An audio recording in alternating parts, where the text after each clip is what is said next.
Emmanuel Macron est donc en campagne et il nous explique que bien sûr, il y aura campagne.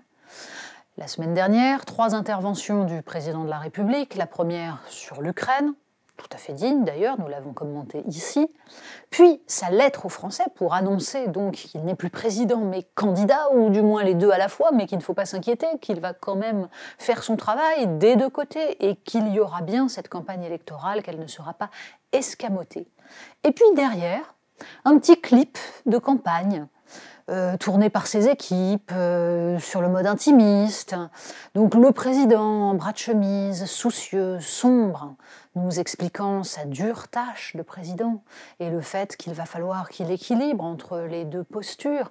3 fois le mot humble, humilité, bien sûr, c'est tout cela qu'il essaye de mettre en œuvre, nous raconter que rien n'est joué. Mais le plus intéressant, c'est surtout tout ce qu'il ne dit pas dans cette lettre aux Français.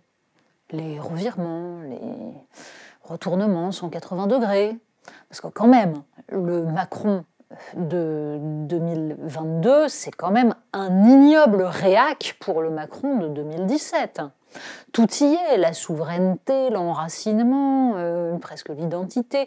Il s'agit de nous expliquer que face à la mondialisation, face aux dangers du monde, il faut être indépendant, donc garantir cette indépendance, et puis il faut savoir préserver son mode de vie, son identité, donc ce que les Français veulent perpétuer.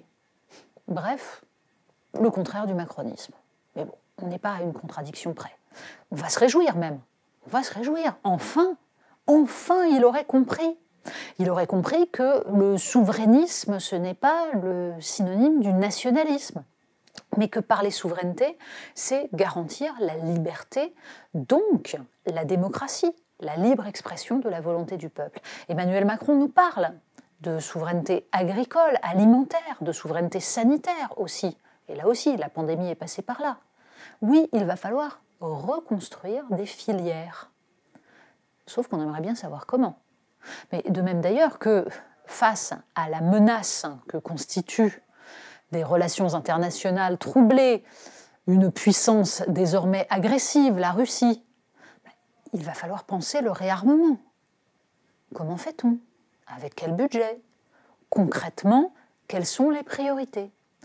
Tout cela n'apparaît pas, en fait, dans cette lettre qui se contente de nous expliquer que le bilan est formidable, mais qu'on va faire encore mieux. Bilan formidable parce que, de toute façon, les emplois industriels sont repartis à la hausse. Bon, ils n'ont pas encore rattrapé ce qui était leur niveau d'avant la pandémie. Mais ça, c'est pas grave, on fera semblant de ne pas l'avoir vu. L'emploi des jeunes, c'est formidable, tout va bien. Bref, la France est un pays florissant. Bon, le commerce extérieur est dans un état absolument cataclysmique. Le pouvoir d'achat des Français est en berne, et pas seulement parce que les prix des matières premières sont en train de flamber, mais aussi parce qu'il y a une réelle paupérisation de la société. On ne saura pas comment Emmanuel Macron compte y remédier. Alors si, nous dit-il, ça viendra pendant la campagne. On fera campagne. Sauf que tout le monde sait très bien que ce n'est pas vrai. Tout le monde sait très bien que tous les débats vont être escamotés.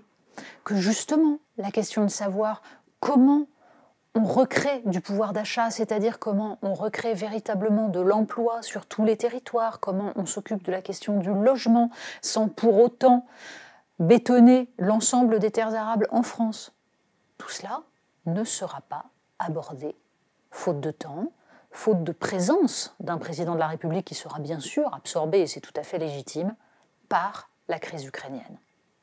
Le risque, tout le monde le voit venir, c'est le fait que, une fois de plus, un président soit élu sans avoir de véritable mandat. C'était le cas en 2017. Emmanuel Macron n'avait qu'une seule légitimité, c'était d'empêcher le fascisme d'arriver au pouvoir. La moitié des électeurs du premier tour d'Emmanuel Macron ont voté pour lui pour éviter un second tour Fillon-Le Pen, un second tour Mélenchon-Le Pen, tout ce qu'on veut. Bref, il a ensuite été considéré que si Emmanuel Macron avait bel et bien été élu, légitimement, légalement, son programme, lui, n'avait pas été validé. C'est en tout cas ce qu'avaient en tête ceux qui se sont opposés farouchement à sa politique et qu'on a vu sur les ronds-points, ou même manifestant contre une réforme des retraites qui d'ailleurs n'était pas dans son programme, n'avait pas été débattue. Rejouer cela, ce serait éminemment dangereux. Et c'est ce qui risque d'arriver. Et personne n'y a intérêt, certainement pas le président qui sortira des urnes le 24 avril. Parce que dans un contexte justement beaucoup plus difficile, la France a besoin de stabilité et donc de démocratie, c'est-à-dire qu'elle a besoin que le peuple décide lui-même de son avenir.